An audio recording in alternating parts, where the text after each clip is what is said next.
Derek, you want to get the door?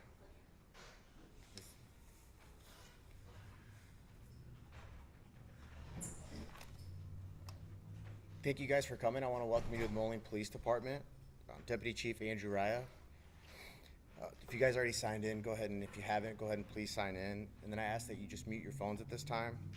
Today's press conference is in relation to May 5th double homicide investigation. I want to go over a couple ground rules with you guys. Chief Darren Galt will address the media. Chief Darren Galt will address the case with you guys. I want to go over who's all here.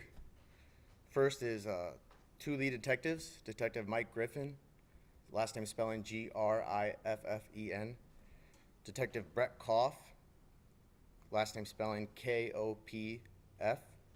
Also in attendance is State's Attorney Dora Villarreal, the family of Giovanni Flores, the family of Zachary Mikey. Please note that the families of the two young boys have been murdered and the Senseless Act are also in attendance, but they do not wish to speak to the media at this time. We ask that you respect their privacy and their wishes. We can only imagine the heartbreak that they've been through and the pain that is unfathomable. Chief Galt I'll turn it over to Chief Galt here in a moment. We just want to let you know that arrest has been made, which he will detail out. Many of you guys know that in these types of cases, it's hard for us to release information at this time. We ask for your patience because we want to preserve the integrity of the investigation, and as the court proceedings continue, we'll be able to release a little bit more information at that time. Again, please know that the details today are going to be limited. Further details will come out, and we'll have a little bit of opportunity for some questions, but today is not the time to go into too much detail. I'd like to turn this over to Chief Darren Galt.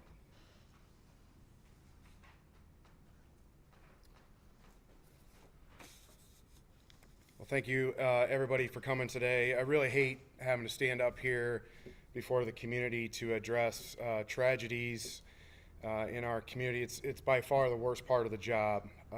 Today, though, in some sliver of hope, some sort of small step forward for healing, some sort of small glimpse of light for the families, the Moline Police Department has made an arrest in the double homicide that occurred on May 5th, 2024. As you all already have reported, I'll go over the original facts. On May 5th, 2024, at approximately 4:35 a.m., the Moline Police Department responded to a 911 call of an unknown problem at a residence in the 1800 block of 31st Street, Moline. Officers arrived and made entry to the residence, and inside the basement, police located two males, Giovanni Flores, 17, and Zachary Mikey, 19, both of Moline, deceased from gunshot wounds. At 5:30 a.m. this morning, the Moline Police Department executed two search warrants related to this investigation. One search warrant was executed in the 2300 block of 3rd Street in East Moline. The other search warrant was executed in the 1600 block of West 14th Street in Davenport, Iowa. Both residences were connected to each other and in the same lead that the Moline Police Department was pursuing in connection with this case. At the Davenport residence, the Moline Police Department arrested Israel, Israels Martinez, 20 years of age, of Davenport, Iowa, for the murders of Giovanni Flores and Zachary Mikey. Martinez is charged with 7 counts, including the following: 2 counts of first-degree murder, which are Class M felonies, 2 counts of aggravated battery with a firearm, both Class X felonies, 2 counts of aggravated discharge of a firearm, both Class 1 felonies, and 1 count of obstructing justice, a Class 4 felony. Martinez is currently being held in the Scott County, Iowa jail, pending extradition to Illinois. Our work is not done. We know that you'll have questions. You're all seasoned reporters. I know the community will have questions. I can't answer those today. We have a job to do to get this over the finish line to a conviction for these 2 senseless murders, to bring justice for both them and their families. Here's what I can tell you. For the past 16 days, the Moline Police Department has been pursuing justice for these victims and their families. 16 days of relentless pursuit of justice. Hundreds of leads and interviews. 16 days of agonies for the families not knowing. I'm proud of the work done by the officers of the Moline Police Department. What I can tell you is if you commit acts of violence in the city of Moline, we will hunt you down. Sometimes it takes hours, sometimes it takes days, sometimes it takes years. We will find you. It's not me, it's these hardworking officers of the Moline Police Department. I'd like to briefly pause and thank them for their unrelenting, wavering dedication each and every day. I'd like to thank their families who understand the calling to be a police officer. It takes them away from their families for long hours, unexpectedly missing dinners, family times, events, or precious times with loved ones.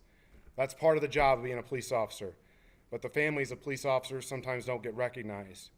And Detective Mike Griffin and Brett Koff, our lead detectives on this case, as well as some other officers here have spent countless hours working this over the last 16 days, all hours of the day, sleepless nights. But it also takes an entire community, the entire department, a joint effort. Chasing leads is time consuming. Sometimes they're very tedious. Sometimes it's just the smallest piece of the puzzle that fits everything together. And we thank everyone for their participation and patience and persistence. Our work is not done. We will continue to work this case as we prepare for court proceedings. But honestly, your work is not done. The community. Why is there so much gun violence in the community? Why are our young people involved in such escalating crime? I don't have the answer to that.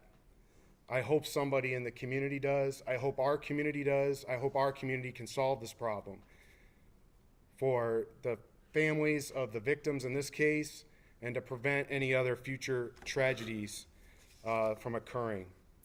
I'd like to read two additional prepared statements, one from Mayor Sangeetha Rayapati. Also, I should have noted that I did email this press release out, not everything I just said, but the main bulk of it, out to the media distribution list, and it also includes the statement from the mayor. Although it is not a moment for rejoicing, it is a moment of relief for our impacted families and friends and for our community. We are thankful for the diligent work of the Moline Police Department to bring us to this point. This is a moment where we can all examine how we can prevent senseless violence and bring our community closer together, said Mayor Sangeetha Rayapati. I also have an additional statement from the family of Giovanni Flores. I'll have to email this out separately at a later time. I just received this. The family of Giovanni Flores would like to thank everyone in the community for their support and dedication in bringing justice for Gio. We are grateful for every call, text, video, and tip that assisted in this process. We would also like to thank the Moline Police Department for their tireless efforts in ensuring that this cruel act did not go unpunished. Our lives won't ever be the same without Giovanni, and his love and friendship spread to all who knew him. And although we know our fight for justice is far from over, we are confident that our community will stand strong behind us for the sake of our children and our families. Additionally, I know the family of the Mikey family is also very grateful for the community support. At this time, I take some brief questions. I hope that you keep in mind what we did say earlier is that the details are going to be limited.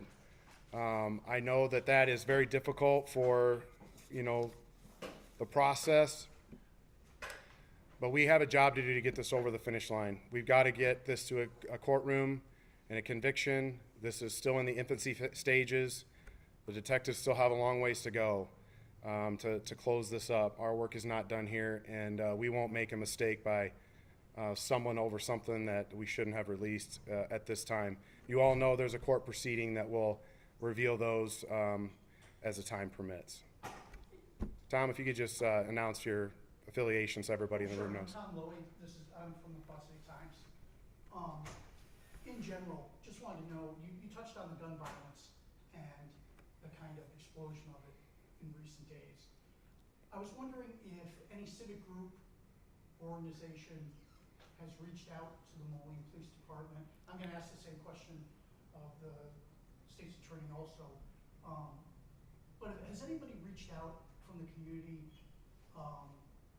with concerns, or maybe towards with prevention or some kind of, do you know what I mean? Yeah. Because has there been any kind of dialogue? Well, listen, towards you? yeah, of course. I mean, this is not a phenomenon that's just the last 16 days. You guys all know this. It's not a phenomenon that's limited to Moline. It's not a phenomenon that's limited to the Quad Cities. It's unfortunately a nationwide problem. Over my time here at the Moline Police Department the last several years, many groups have come forward to try to address this. I know there's different things going on in different communities on both sides of the river. I think the problem is no one really has the answer. There's a lot of ideas out there, and I'm certain that's not certainly my space of expertise. But to steal probably somebody else's line, is that we can't just arrest to stop this. There has to be some other solution somewhere in our community or another one, or a cultural revelation that we can get our young people steered away from gun violence. Yes, sir, in the back. If you could just identify yourself and your affiliation, please. Yes, Joshua Blount with KWQC. Got two questions for you. Have you all determined a motive for this act, and do you all believe at this moment if it was gang related or not? We do know the motive, and I don't believe that there's a specific gang motivation behind this.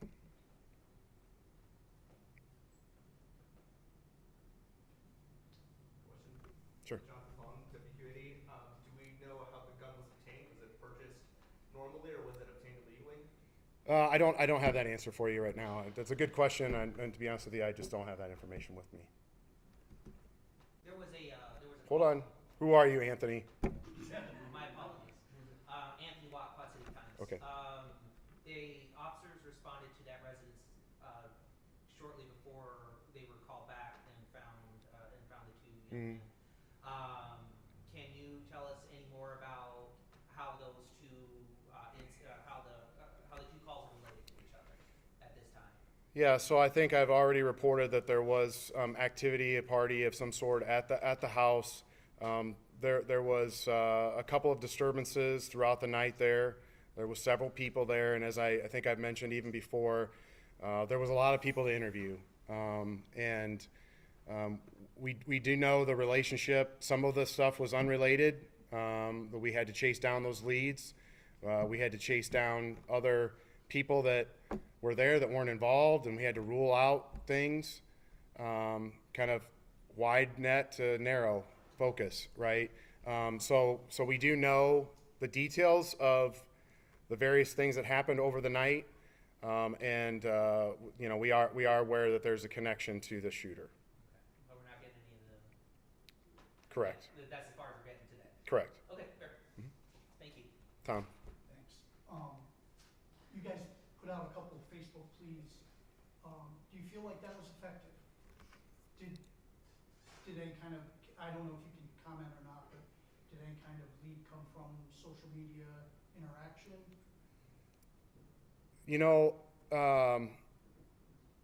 I think the Quad City community is very receptive to cooperating with particularly the Moline Police Department, but police investigations to do what they can in these times. We received a large amount of information, some from tips, some from just the conversations that our police officers were having at the memorial site that they had at the Avenue of the Cities, the hundreds of leads and door knocking. And I think anytime we can get our message out that we need information is beneficial. The ability for us to use our social media platforms, and God bless you all in the media for getting our information out there in your print and mainstream media sources, it lets the community know that we need to talk to people. And it's incredibly effective.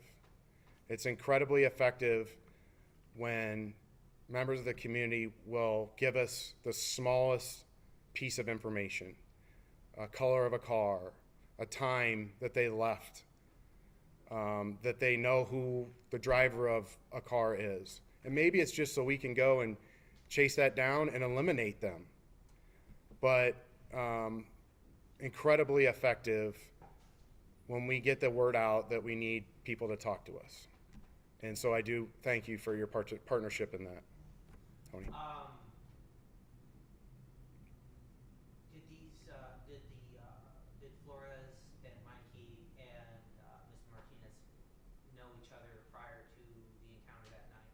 Did they have a prior established relationship? I'm not prepared to, I don't really know that. I mean, it's a fair question. I just don't know the extent of their Fair enough. relationship, and I'm not sure if I'm prepared to give you a good answer for that. Joshua? Yes, are there, any other, arrests anticipated? Well, listen, our partnership with the state's attorney's office is very strong. When we have a homicide or any serious case like this, the probably second call, third call maybe, is to the state's attorney, who's been a part of this investigation from ground zero. They evaluate, or she and her team evaluates every piece that we have, and they're the legal experts. And I have every confidence in the state's attorney that if there are other charges that are appropriate, she will file them. Right now, I don't expect any others today, but I can't tell you what tomorrow won't uncover. You know, we're confident in our case that we've presented to the state's attorney's office that Israel is responsible for the murders and solely responsible for the murders of Gio and Zach. If there are other people that have committed a crime along the way, I have the utmost faith in our state's attorney that they'll file appropriate charges at that time. Am I not looking over here? I'm sorry, Jonathan. Question. Mr. Martinez, did he have any prior history of any criminal activity? Not that I'm aware of. I mean, you take that a little bit on face value. You might have to do a little bit of your own digging, but I didn't dig into that, but I'm not aware that he had a significant history. Yes, ma'am. Could you just identify yourself, please? Yeah, Rachel Duckett, WDIK. Is Martinez eligible for pretrial release, or is it safe to say he'll be in custody until? Well, as you know, we have a new system, so I might have to defer to the legal expert on explaining the system.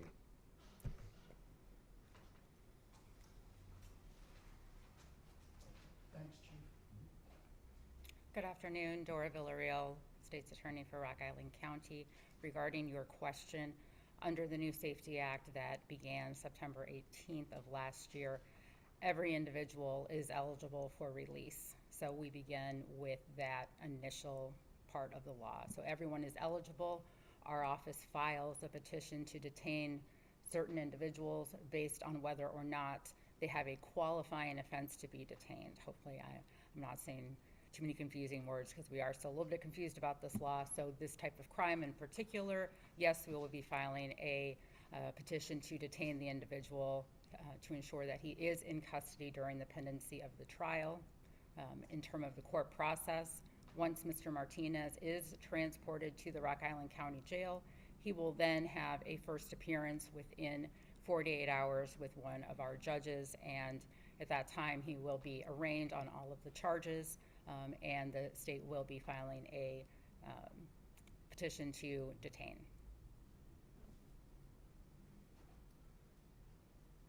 Can we ask one?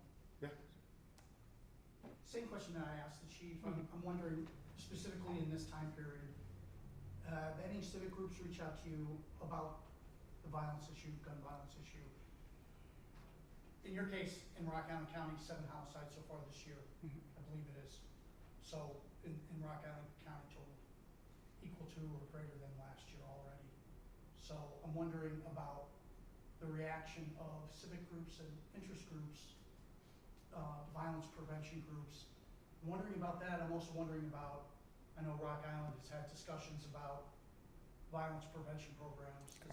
Does this kind of, where's your mind on that discussion, and how has the recent events impacted that? I know that there has been discussions with some of the police departments. I'm not sure if it has been all of our local agencies about some gun violence intervention. A very similar program has been utilized in Scott County. I know that we do have groups that have been working on that with some of the agencies to implement that. I 100% agree with Chief Galt that there is no one answer to stop this. This is something that is nationwide, statewide. It is a problem. However, I believe that having the hardworking police officers and investigators that we have, and seeing how much time and nights and weekends that they put into our cases, and being able to arrest individuals that are responsible for these types of crimes, I think that is one way that we help stop it, to show, as the chief said, that we will hunt you down. You will be found, you will be prosecuted, and you will be prosecuted to the full extent that we can under the law. Tom, I'll give you a follow-up comment if I could about, we're not currently involved in gun violence intervention. I think one of the challenges that the Quad Cities has with some of these concepts is the multi-jurisdictional nature and the bi-state region. So as I mentioned today, it's facts before us. This individual is from Davenport, Iowa. I don't know that I could have impacted an individual from Davenport, Iowa with a program in Moline. Davenport does have a program. I don't know where that is, but the challenge that we have is that we're like a 400,000 or 500,000 community in, what do we got? Like 11 communities and two states that don't get, don't have eye-to-eye policies, don't have eye-to-eye laws, but some of you came from across the river in 5 minutes. And we have some unique challenges here with the geography and the layout of the Quad City region. I can say, and I know the state attorney's office kind of alluded to this, is that incredibly strong network of criminal justice people in this area, whether it's law enforcement on the municipal side, state, county, federal side. I can tell you that our number one priority is law enforcement, and that we will continue to pursue relentlessly law enforcement. We do have some crime prevention programs, but we have to turn to the community to help us out. I don't mean to imply that it's law. No, I think it's a good question, Tom. I'm wondering about Yeah. civic groups reaching out to you for advice, or Yeah. you know what I'm saying, that the prevention lies within the community. I didn't mean to. No, and I think your question is good. I just wanted to give some context to, we're in this together. We are in this together, and we will play a part in the solution, and but we need help.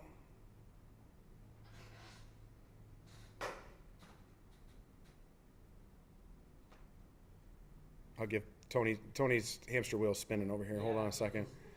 He's only used 2 of his normal 20 questions, so I'll give him a second.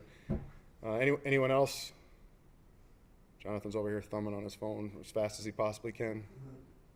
Is there any indication that this back to The hard questions? Yeah, back to this specific case. Is there any indication that it is related to any of the other homicides that we? Zero. No indication. Zero. Not related at all. Thanks, Chief. Anybody else? Last call for questions, comments, concerns. I do appreciate you guys coming today. I know I kind of gave you a little bit of a short notice. We just wanted to be able to get in front of you and try to get this out. As you know, the families are certainly heartbroken. We did meet with them earlier today before we met with you guys, and they also would like to extend the thanks to you, the media, to keeping this on the front page, the front roll of TV, to keep it in the mindset of everybody, because that's important. It's important that people know that it's still out there, and we need that help. And lastly, again, I can't thank the officers of the Moline Police Department enough. It's not me, right? I'm in an office upstairs, kind of giving them some resources and trying to remove barriers from them. Incredibly skilled people that go out and put their lives on the line every day. That relentless pursuit. That it's just amazing work. I'm certainly proud of them. We take no joy in having to do this. To be here in front of you to, I guess, announce some good news, because it's certainly, we should never be here in the first place. But that's our job, and I hope the community knows that we take it incredibly seriously, and that we will continue on this case and we have others that we still have to finish. And I know that they don't sleep much, and I can't thank them enough. So thank you for those of you guys who are here in attendance today, many of the officers, and of course the State's Attorney's Office, our support staff, everybody here plays a role. So, and again, finally, to thank you for the media for being a part of it. We feel like you're a partnership here in the Quad Cities. So thank you very much.